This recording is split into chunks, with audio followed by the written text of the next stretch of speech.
2019년 7월 시흥시 한 어린이집에서는 특수교사 2명이 장애 아동을 2달에 걸쳐 71차례나 학대를 한 것입니다. 한 아이가 무릎을 꿇고 앉아 있습니다. 잠시 후 교사가 그 아이를 거칠게 벽으로 밀어붙이더니 볼을 꼬집습니다. 그리고 다른 교사는 아이를 들어 밖으로 나갑니다. 교사 2명에 의해 피해를 입은 아이는 발달장애를 가지고 있는 4세 아이였습니다. 제작진은 현재 아이의 상태를 알아보기 위해 피해 아동 부모에게 인터뷰를 요청했습니다. 피해 아동 아버지는 인터뷰를 흔쾌히 허락했습니다. 그리고 인터뷰 장소까지 문자로 보내주었습니다. 하지만 인터뷰 하루 전날 피해 아동 부모로부터 인터뷰 거절의 문자가 도착했습니다.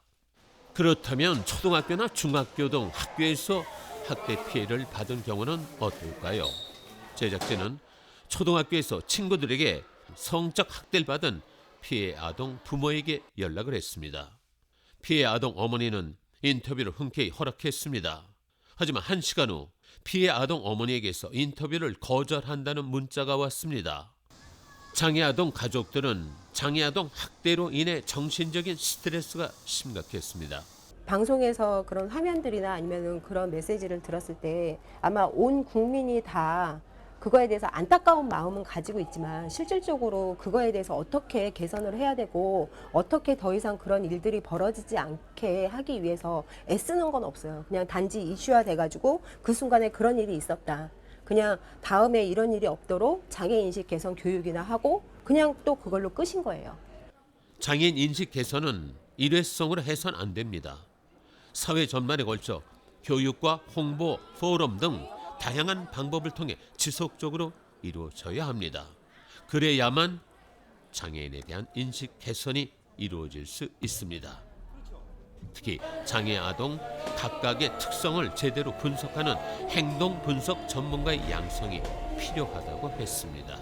일종의 도전적 행동하는 친구들에게 행동 지원이 적절하게 필요한데 이분들은 특수교사는 학교에서 교육을 가도 전문적인 행동 분석 전문가는 아닙니다. 그러다 보니까 적절한 지원 방법을 모르게 되는 거죠.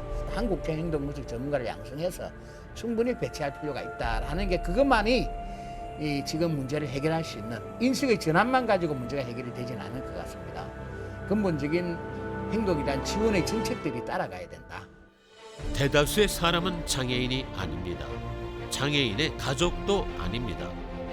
그래서 우리는 장애인을 모른다는 변명 뒤에 숨어서 지금까지 살아왔습니다.